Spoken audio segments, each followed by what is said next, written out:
17장의 말씀에는 하나님께 대한 소원에 관한 말씀으로 이제 마무리를 합니다. 우리가 종종 이 간증을 듣죠.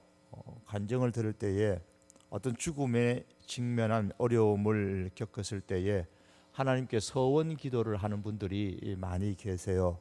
그래서 하나님의 도우심을 간청하고 이런저런 은혜를 받았고 하나님의 능력으로 구함을 받았다라는 그런 간증을 듣습니다. 그래서 그 서원을 나는 내 인생을 하나님께 바치기로 했다든가, 나를 구해주면 하나님께 무엇을 바치겠다는가, 특정한 내가 어떤 일을 하겠다 하고 서원을 하기도 합니다. 얼마 전에 어떤 분들이 저한테 글을 쓰면서 내가 참 경제적으로 사업이 힘들고 어려워서 파산지경에 갔을 때에 기도원에 올라가서 하나님 앞에 기도하며 하나님께서 이 기업을 일으켜 주시면 내가 저 북녘 땅에 교회를 세우겠습니다 라고 그렇게 서원을 했었는데, 하나님이 분명히 그 사업을 축복을 많이 해 주셨어요. 제가 볼 때는. 그런데 아마 까맣게 잊고 계셨던 것 같아요. 그래서 저기 사업차 중국의 단동에 있는 곳에 가셨다가 거기서 많은 북한 사람을 보고, 또 북한에서 있는 거기 직원들, 또 관리들, 공무원들을 이렇게 만나고 보면서 그때 기도했던 것이 기억나서 저 북녘 땅에 내가 하나님의 교회를 세워야 되겠구나 하는 마음을 다시 한번 이제 마음에 일어났다라는 그런 이야기를 얼마 전에도 들어본 적이 있습니다. 성경에도 보면 그런 서원에 관한 말씀이 많습니다. 야곱의 경우에 보면 형으로부터 무사히 생명을 보전하여 집으로 돌아가게 해주신다면 내가 재산의 11조를 드리겠다고 서원을 했고, 요나는 물고기 뱃속에서 서원을 했습니다. 그렇죠. 각자 이렇게 어려운 환경에 있을 때에 하나님께 급한 김에 서원하고 약속하는 분들이 계시는데, 그 서원을 까맣게 잊어버리고 있지는 않는지 오늘 여기 참석하신 여러분은 어떤지 모르겠습니다. 여러분 하나님께 어떤 서원을 하셨습니까? 저는 개인적으로 고등학교 2학년 말 12월 31일 그리고 1월 1일 맞이하는 신년을 맞이하는 그 철야기도 때에 당회실에서 저희는 숫자가 적어서 철야기도를 한 기억이 나는데, 철야기도 하면서 제가 목사가 되겠다라고 그때 소원을 했어요. 대학교에 와가지고 목사가 되기 싫어가지고 다른 걸 좀 해보려고 했는데 서원한 게 겁이 나가지고 목사가 됐어요. 결국에는 서원이 아니었으면 안 했을는지도 몰라요. 그런데 하나님께 서원을 제가 했기 때문에 이거 다른 길로 가다가는 얻어맞겠다 싶었습니다. 제가 잘하는 것 중에 하나는 하나님 앞에 매 맞을까 봐 빨리빨리 돌아선다는 겁니다. 그래서 하다가도 이거 아닌데 내가 잘못됐는데 싶으면은 저는 좀 빨리 돌아서는 편입니다. 그래서 덜 맞고 빨리 돌아서는 그런 스타일이기 때문에 하나님께 지금까지 살면서 맞아도 크게 맞은 그런 기억은 별로 없습니다. 빨리빨리 제가 돌아오거든요. 목사가 되는 것도 그런 과정 중에 하나였습니다. 소원을 해놓고 잊어버리고 살아가시는 분들 종종 있습니다. 성경은 이렇게 서원한 것을 잊어버리고 지키지 않거나 혹은 그 일부만 지키거나 이런 것에 대해서 경고를 하고 있습니다. 전도서 5장 4절과 6절의 말씀에 보시면 내가 하나님께 하였거든 갚기를 더디게 하지 말라. 서원한 것을 갚기를 더디하지 말라. 서원한 것을 갚으라 그랬습니다. 내 입으로 내 육체가 범죄하게 하지 말라. 실수라고 말하지 말라. 이 말씀의 정리해 보면 서원하였으면 갚기를 더디게 하지 말고 갚으라 라는 말씀이고, 서원하는 것을 갚기를 더디하면 하나님께서 기뻐하지 아니하시고, 그러므로 서원한 것은 반드시 갚아야 된다고 말씀하고, 입으로 서원한 것을 갚지 않는 것은 육체로 죄를 짓게 하는 것이다 라고 말씀을 하고, 서원을 해놓고 그때는 내가 실수해가지고 급한 김에 말이 실수해가지고 내가 서원했다 그렇게 말하지 말라 그랬습니다. 그리고 서원한 것을 갚지 않으면 하나님께서 진노하신다 그런 말씀의 정리입니다. 신명기 23장 21절과 23절에 서원에 대해서 이렇게 말씀하면서 정리하기를 이렇습니다. 서원하기도 하거든 갚기를 더디하지 말아라. 서원한 것에 대해 하나님께서 너에게 요구하신다. 서원한 것을 갚기를 더디하는 것은 죄가 된다. 그리고 서원은 하지 않아도 된다. 구태여 꼭 서원하려고 하지 말아라. 그러나 입으로 일단 서원을 했으면 그대로 실행을 해라. 예물을 드리겠다고 서원했으면 입으로 서원한 대로 그렇게 행하라. 그렇게 말씀하고 있습니다. 혹시 여러분 어릴 때 혹시 여러분 스스로 서원한 것은 없으신지 모르겠습니다. 이 서원은 하나님께로부터 받은 그 은혜에 대한 감사로 자신을 하나님을 경외하고 드리는 하나의 헌신의 행동입니다. 하나님은 이 서원을 강요하신 적은 성경에 보면 한 번도 없으십니다. 그래서 말씀드린 것처럼 서원을 내가 하지 않는다고 할지라도 죄가 되는 것은 결코 아닙니다. 내가 좀 더 하나님을 잘 경외하겠다는 헌신의 표시로 내 자신이 자원하여서 하는 것입니다. 하지만 일단 서원을 했으면 모든 서원은 자기 신앙의 양심을 가지고 성실하게 지켜야 합니다. 함부로 이 물건을 거룩하다 하여 서원하고 그 후에 살피면 그것이 그물이 되느니라. 자, 이 물건이 거룩하다, 그러니까 구별해서 하나님께 드린다, 그렇게 말해놓고 그 후에 살피면 드릴까 말까 드릴까 말까, 드리려니까 아깝고 좀 깎으면 안 될까 뭐 등등 이렇게 생각하면 살피면 그것이 그물이 된다. 그 사람의 인생의 그물이 된다 말씀입니다. 함부로 경솔하게 서원하지 말라는 말씀입니다. 이행하지 못했을 경우에는 속건제 희생제물을 드려서 용서를 받고 그것을 이행을 해야 된다고 말씀합니다. 만일에 미혼인 딸이 서원을 했습니다. 그런데 그 딸이 아버지한테 가서 아버지 내가 이렇게 서원했습니다 라고 말했는데 그 아버지가 반대하면 안 돼, 너 그렇게 하면 안 돼. 아버지 저는 평생 혼자 살면서 수녀처럼 혼자 살면서 하나님만 바라보고 살겠습니다. 그랬더니 아버지한테 얘기했더니 아버지가 화를 내면서 너 그렇게 하면 안 돼 라고 했으면 어떡합니까? 아버지가 반대하시면 그 서원은 무효가 되는 겁니다. 그 서원은 안 지켜도 되는 거예요. 그거는 아직 부모의 슬하에 있는 딸이기 때문에 그렇습니다. 아들도 마찬가지입니다. 그러나 결혼한 여자의 서원이 있습니다. 결혼한 여자인데 이제 아내죠. 부흥회 참석해서 은혜를 받았어요. 옛날에는 뭐 얼마 헌금할 사람 이랬는데 내가 1억 헌금할 사람 그랬더니 제가 하겠습니다 하고 은혜 받고 1억 헌금을 하기로 했어요. 그 집에 가서 사실은 내가 이렇게 해서 부흥회 가서 은혜 받고 하나님께 1억을 헌금하기로 했는데 라고 남편한테 얘기하니까 남편이 화를 확 냅니다. 그럼 어떻게 해요? 어떻게 해야 됩니까? 해야 돼요? 말아야 돼요? 뭐라고 배우셨어요? 웃기만 하시고 대답을 안 하세요. 어떻게 해야 됩니까? 질문입니다. 안 하셔도 됩니다. 안 하셔도 돼요. 마음 편하시죠? 안 하셔도 됩니다. 성경이 그렇게 가르쳐요. 결혼한 여자의 서원은 남편의 허락을 받아야 되는 겁니다. 그 아내가 혼자 서원했다 그래서 그 서원 자기가 지키는 거 아닙니다.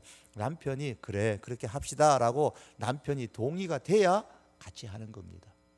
그게 서원이 성립이 되는 거예요. 제 말이 아니고 민수기 30장 6절 8절에 보면 그 말씀이 나옵니다. 해당되는 분은 나중에 집에 가서 읽어보십시오. 그런데 이제 남편을 잃은 이제 혼자 사는 여인, 결혼을 했는데 남편을 잃고 과부가 됐습니다. 그리고 뭐 이런저런 형편 때문에 이혼을 했습니다. 그리고 혼자 살아요. 이런 분이 서원을 하면 어떻게 됩니까? 그 서원은 지켜야 됩니다. 같은 여인이지만 남편 아래 있지 않기 때문에, 남편과 같이 있지 않기 때문에 하나님 내 1억 헌금하겠습니다. 그랬으면 해야 됩니다. 지켜야 되는 거예요. 그것은요. 자기 혼자이기 때문에 그것은 지켜야 됩니다. 이미 아버지 슬하에도 벗어났고 남편으로부터 벗어난 사람이기 때문에 그분은 스스로 한 약속 스스로 지켜야 된다. 그 말씀입니다. 참 하나님께서는 그런 면에서 참 지혜롭게 우리에게 잘 가르쳐 주셨어요. 서원의 대상은 오늘 말씀해 보시면은 사람도 가축도 가옥도 그리고 땅에 대해서 하나님께 드리기로 서원할 수 있음을 말씀합니다. 그러니까 이 모든 것은 서원한 것은 이제 상환할 수가 있는데 서원한 것을 물으려면 어떻게 해야 되느냐? 아이고 하나님, 내가 가축을 하나님께 바치기로 했는데, 땅을 바치기로 했는데, 가옥을 바치기로 했는데 어떻게 합니까? 근데 상황이 돼서 못 바치게 되었습니다. 그럼 어떻게 해야 되느냐? 그 가격, 땅값 있잖아요. 땅을 바치기로 했어요. 근데 뭐 이런 형편 저런 형편 등에서 못 바치게 됐어요. 그러면 그 땅값에 5분의 1을 더해가지고, 5분의 1이 얼마예요? 20%를 더해서 값으로 지불해야 됩니다. 이제 안 해도 된다는 게 아니고, 땅은 못 바치지만, 집은 못 바치지만 그 집값에 20%를 더해가지고 하나님께 바쳐라, 그렇게 말씀합니다. 13절의 말씀에 보면 만일 그가 그것을 물으려면 내가 정한 값에 그 5분의 1을 더할지니라. 15절에도 만일 그 사람이 자기 집을 물으려면, 서원을 했는데 집을 물으려고 그래요. 서원한 데서 집을 못 바치겠다는 거, 형편에 의해서. 그러니까 내가 값을 정한 돈에 그 5분의 1을 더할지니 그리하면 자기 소유가 되리라 그랬죠. 19절에도 밭을 이번에는 서원을 하려고 했는데 이제 그걸 물으려고 합니다. 내가 값을 정한 돈에 그 5분의 1을 더할지니 그리하면 그것이 자기 소유가 된다 그랬습니다. 그래서 어떤 땅이나 집이나 이 부동산을 하나님께 바치기로 했는데 못 바칠 형편이 되면 그 값에 20%를 더해, 5분의 1이니까 20%를 더해서 금전적으로 하나님께 바쳐라, 그렇게 말씀하는 겁니다. 서원한 것은 반드시 우리 성도가 지켜야 될 의무 조항은 아니지만 서원을 하는 것 말이에요. 그 서원을 통해서 우리가 은혜를 받게 되는 것도 사실입니다. 서원을 통하여서 우리는 우리의 신앙이 더 성숙하게 되기도 하고 하나님과의 관계가 더 깊어지기도 하고 또 더 큰 은혜와 축복의 지경에 이르기도 하는 겁니다. 예를 들면 한나가 하나님 앞에 서원했잖아요. 하나님, 자녀를 낳으면 하나님께 드리겠다고 서원하여 가로되 아들을 주시면 내가 그의 평생에 그를 여호와께 드리겠나이다. 그 한나가 하나 아들 얻었는데 주저하지 않고 그 아들을 하나님 앞에 드렸더니 하나님께서 사무엘을 통하여서 굉장히 그 한나가 기쁨을 누리게 하셨죠. 그리고 더 많은 자녀를 허락해 주셨습니다. 여호와께서 한나를 돌보시사 그로 하여금 임신하여 세 아들과 두 딸을 낳게 하셨고 아이 사무엘은 여호와 앞에서 자라니라. 그래서 하나님 앞에서 이미 서원을 했다면 그 서원을 하나님 앞에 내 믿음으로 신앙으로 잘 지킬 때에 하나님께서는 그에 해당하는 보응을 하나님께서 복으로 갚아 또한 주신다라는 사실도 우리가 기억을 해야 됩니다. 2절에서 13절의 말씀 보시면 사람과 가축에 대한 서원의 말씀이 나옵니다. 다윗의 아들 압살롬이 다말 사건으로서 자기 이제 누이 다말이 이제 암논 사건 때문에 암논을 죽이게 되고 그 암논이 다말을 강간해서 그래서 암논을 죽이게 되고 이복 형제인데 아람 그술의 피신에 있는 중에 하나님께서 자기를 예루살렘으로 돌아가게 해주신다면 하나님을 잘 섬기겠다고 압살롬이 서원을 합니다. 사무엘하 15장에 보면요. 이때 사용된 이 서원의 단어가 아바드라는 단어를 사용하는데 노예, 종이라는 말입니다. 내가 하나님의 종이 되겠습니다. 하나님의 노예가 되겠습니다. 다시 말하면 하나님께서 무슨 말씀하셨는지 제가 다 따르겠습니다. 하나님 말씀대로 하겠습니다. 하나님의 종의 신분으로 하나님을 섬기겠다, 그 뜻입니다. 그래서 서원이라는 뜻이 바로 하나님을 섬기는데 어떻게 섬기느냐? 이 중세시나 고대의 노예의 신분처럼 철저하게 하나님 앞에 토달지 아니하고 내가 섬기겠다라는 그 뜻으로 하나님 앞에 신앙을 고백하는, 약속하는 것이 바로 서원인 겁니다. 그런데 성막에서 하나님을 섬기는 사람은 레위인으로 따로 구분되어져 있기 때문에 내가 은혜 받아서 하나님, 내가 성막에 가서 하나님을 위해서 하나님을 섬기고 살겠습니다, 뭐 이렇게 서원한다고 해서 성전에서 자기 마음대로 하나님을 섬길 수 없는 것이 그 당시 이스라엘의 상황이죠. 뭐 오늘날에는 내가 목회자가 되어 가지고 내가 하나님을 섬기겠습니다, 그러면 누구든지 그렇게 할 수 있겠지만 과거에 이스라엘 백성은 그렇지 못했단 말입니다. 레위 지파 사람들만 하나님을 섬기도록 했잖아요. 레위 지파가 아닌 사람들은 내가 하나님을 위해서 아무리 성막에 가서 섬기겠다고 약속을 해도, 서원을 해도 그 서원은 지킬 수가 없는 겁니다. 그럼 이런 경우에는 어떻게 해야 됩니까? 사람이 이제 서원을 했어요. 하나님을 섬기겠다고 이 서원을 했습니다. 거기에 대해서 2절 말씀에 보면 이렇게 말합니다. 이스라엘 자손에게 말하여 이르라. 만일 어떤 사람이 사람의 값을 여호와께 드리기로 분명히 서원하였으면 너는 그 값을 정할지라 그랬습니다. 하나님의 성전에 성막에 가가지고 자기가 섬길 수는 없잖아요. 마음대로. 그 구약에는 그렇게 율법으로 정해져 있단 말입니다. 그러면 그 사람의 값을 하나님께 드리라 그랬습니다. 값. 그 값이 얼마냐? 그러면은 이제 3절 말씀에부터 나이에 따라서 이렇게 하나님께 몸을 바치기로 서원한 사람의 몸값이 나옵니다. 몸값이 이제 3절에서 7절에 나오는데 제일 많은 게 은 50세겔, 남자 20세 60세까지 은 50세겔, 여자면 값을 30세겔, 또 50세 이상까지 남자면 값이 20세겔, 여자는 10세겔, 뭐 1개월로 5세까지면 남자면 은 5세겔, 여자면 값을 은 3세겔, 뭐 이렇게 가격이 나옵니다. 여기 보면 남자의 경우와 여자의 경우가 달랐고 나이의 정도에 따라서 그 값이 달랐습니다. 사람이 일할 수 있는 능력의 정도에 따라 그 당시에 뭐 오늘날에는 여성들이 더 큰 일을 할 수 있지만 그 당시에는 그러하지를 못했습니다. 그래서 그 값이 이렇게 정해져 있었습니다. 그리고 이렇게 자기의 몸을 바쳐서 할 수 없으니까 그 대신에 이제 물질을 하나님 앞에 드려서 내가 성막을 섬기고 하겠습니다. 그러면 그렇게 해서 그 값대로 그렇게 물질을 드리면 그 헌금은 성전을 수리하거나 혹은 기타 성전의 일을 위해서 사용을 해서 간접적으로 물질로 하나님을 섬기도록, 사람이 하나님의 성막에 가서 섬기겠다고 서원했을 경우에는 이런 방법으로 섬기게 했던 것입니다. 따라서 하나님께 자신을 드리기로 서원을 했지만 반면에 이제 지정된 가격을 다 지불할 수 없는 가난한 사람이 있을 수도 있습니다. 정말 하나님의 은혜 받고 감격해서 내가 하나님을 섬기겠습니다 그랬는데 그 당시에는 하나님을 섬긴다라는 말이 성막에 가서 섬기는 건데 자기가 레위 지파 사람이 아니니까 섬길 수 없어요. 그럼 그 가격대로 하려고 하는데 너무 가난합니다. 그럼 어떻게 해야 됩니까? 하나님은 가난한 사람은 또 가난한 대로 섬길 수 있도록 그렇게 기회를 주셨습니다. 8절의 말씀에 그렇게 말씀합니다. 그러나 서원자가 가난하여서 내가 정한 값을 감당하지 못하겠으면 3절에서 7절까지 정한 값이 있는데 그 값을 감당하지 못하겠으면 그를 제사장 앞으로 데리고 갈 것이요 제사장은 그 값을 정하되 그 서원자의 형편대로 값을 정할지니라 그랬습니다. 제사장은 그 가정 형편을 들어보고 그 사람의 형편대로 그렇게 값을 정해서 하나님 앞에 드림으로써 서원을 하도록 그렇게 했은 겁니다.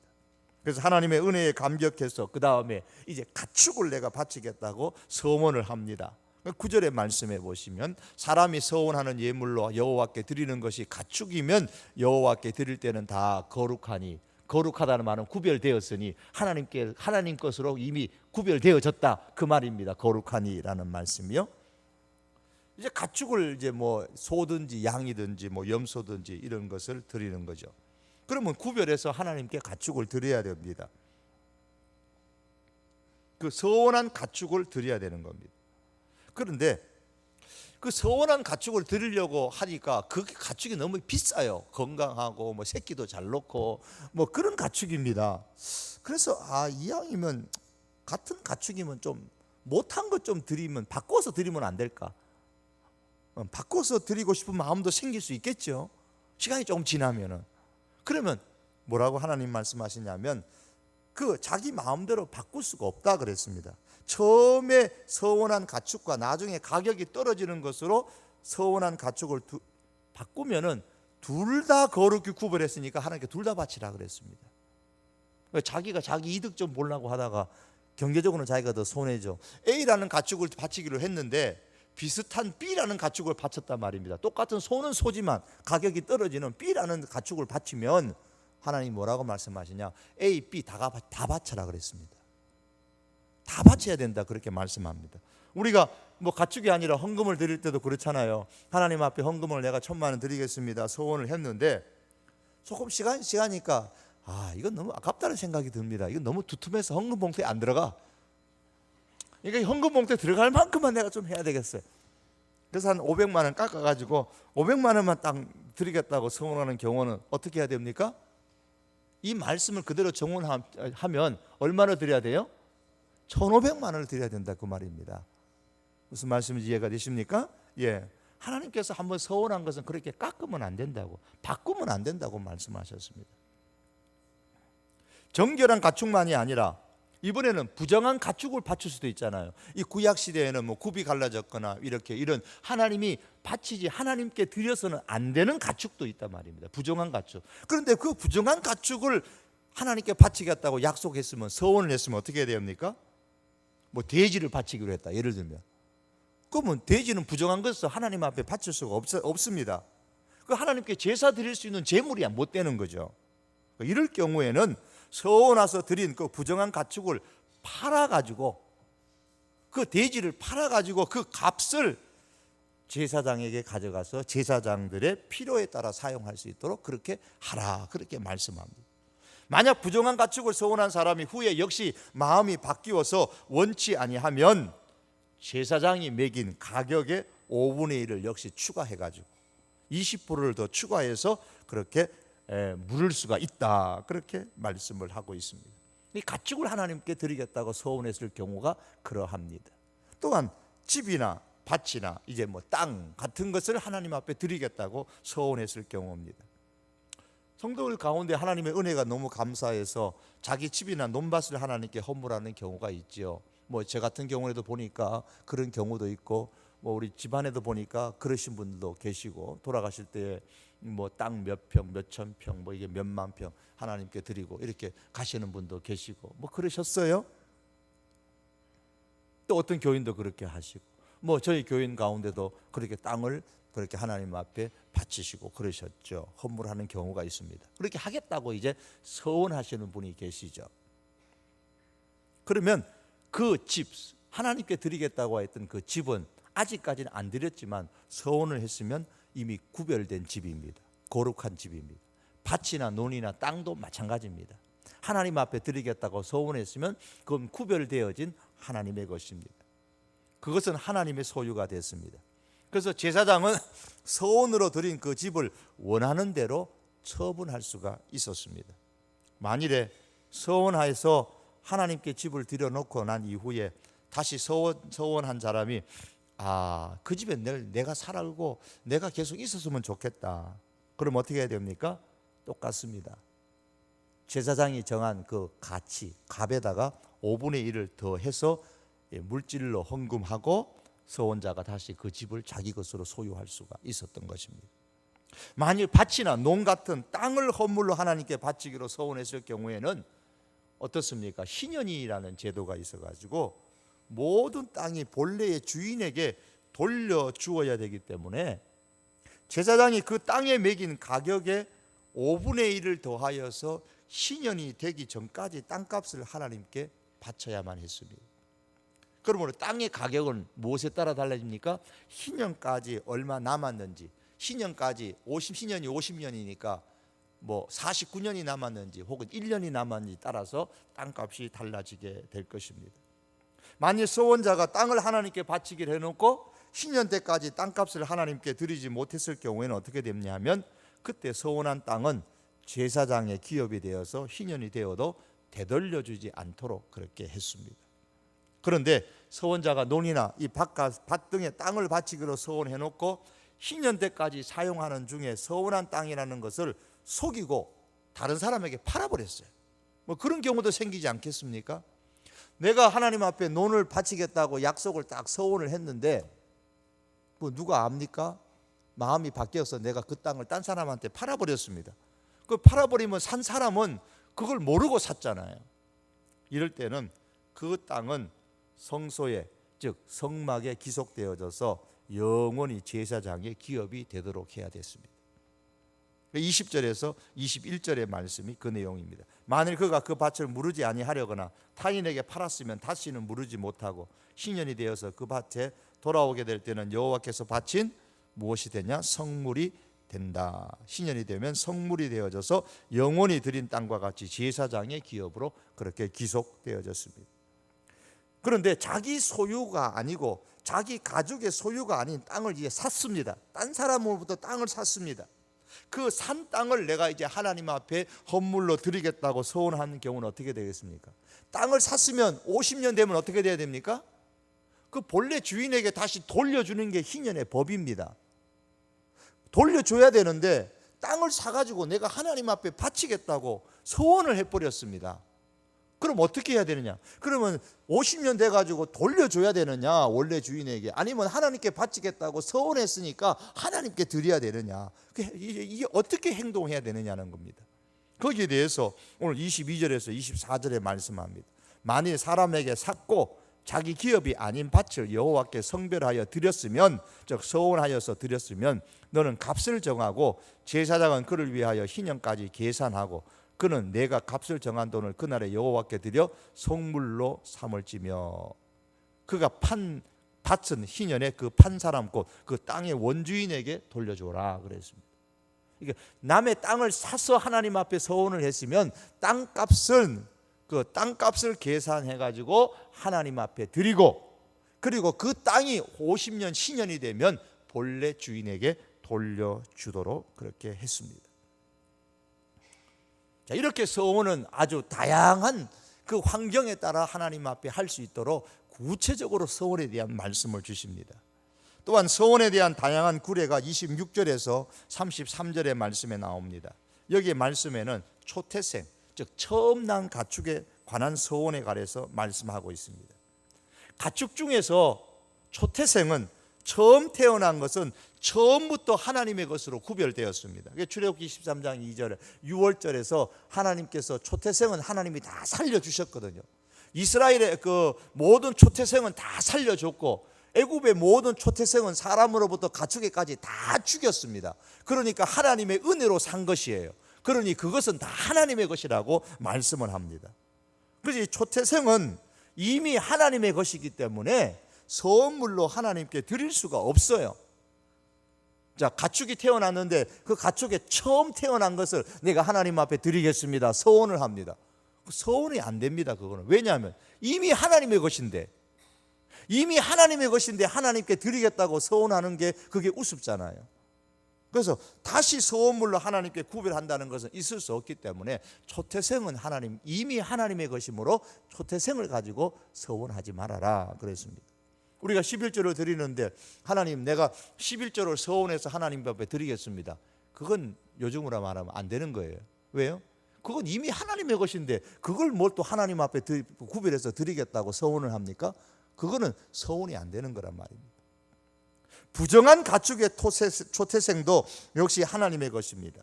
그 부정한 가축은 말씀드린 것처럼 제물로 쓸 수 없기 때문에 그것을 팔아가지고 그 돈을 하나님께 바치도록 했습니다.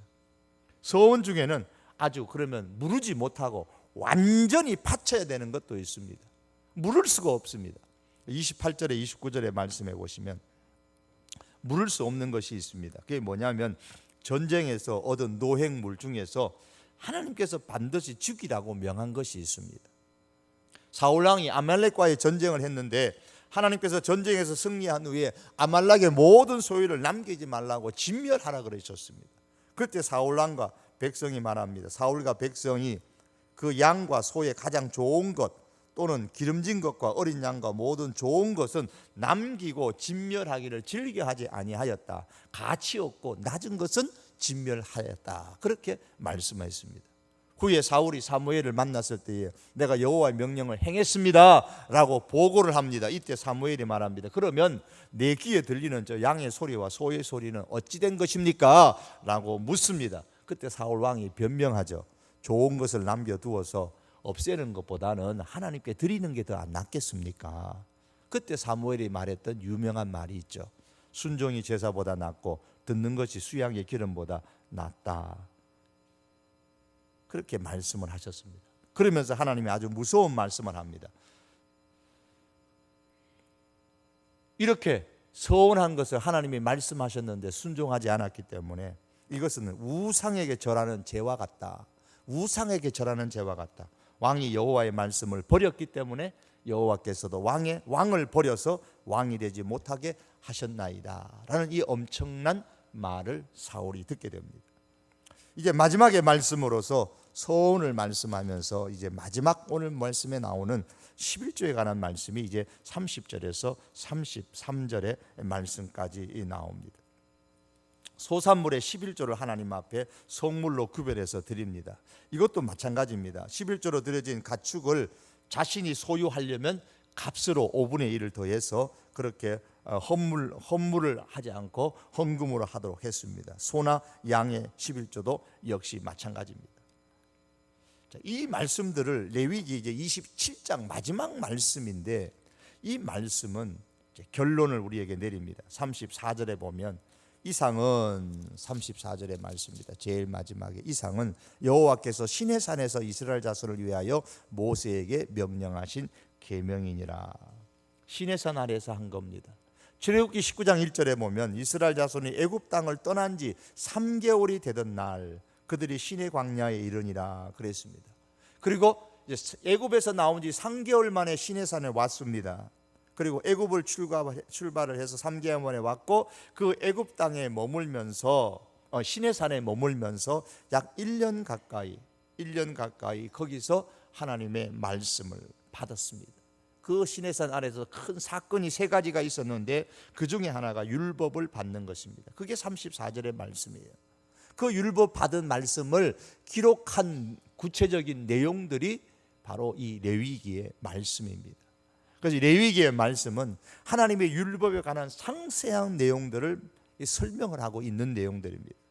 제가 처음에 1장에서부터 나오는 제사 드리는 법에 대해서 말씀을 드렸습니다. 사람이 하나님과의 관계가 끊어졌을 때에 어떻게 하나님과의 관계를 회복할 수 있느냐, 그게 제사 제도잖아요. 하나님과의 관계를 회복할 수 있는 비결, 제사 제도입니다. 오늘날에는 그런 제사가 필요 없고 하나님과의 관계가 끊어졌으면 어떻게 회복합니까? 예수 그리스도로 말미암아 회복하는 것이고, 그리고 회개를 통해서 회복하는 것이죠.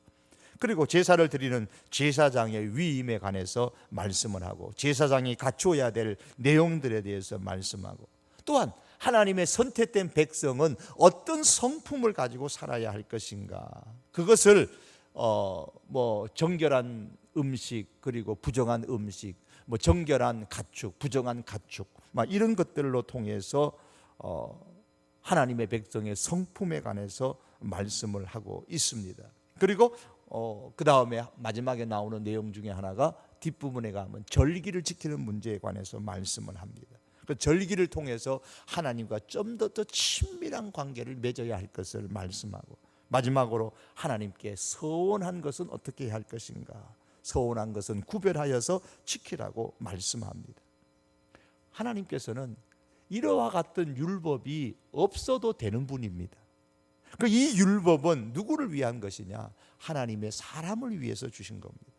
우리가 어떻게 하면 이 땅을 살아갈 때에 이스라엘 백성이 애굽에서 나와가지고 광야를 살고 가나안 땅에 들어가 살면서 어떻게 하면 하나님의 복을 받고 살 수 있을까? 하나님이 그 방법을 제시해 준 겁니다. 오늘날 하나님께서 우리에게 성경을 주신 것은 하나님을 위해서 성경을 주신 것이 아니라 우리 이 땅을 살아가는 우리가 이 세상을 살면서 어떻게 하면 하나님의 복을 받고 살 수 있을까? 그래서 하나님께서 주신 것이 바로 신구약의 성경의 말씀인 줄 우리가 알아야 됩니다. 이 레위기를 특징 지을 수 있는 한 단어를 들으라. 그것은 거룩이라라는 단어를 들 수가 있습니다. 너희는 거룩하라. 나 여호와 너희 하나님이 거룩함이라. 무슨 말씀입니까? 레위기 전체의 말씀을 통해서 볼 때에 거룩이라는 것이 무엇이냐? 그것은 우리의 삶의 모든 분야에서 하나님의 사람으로 하나님의 성품을 가지고 살라는 것입니다.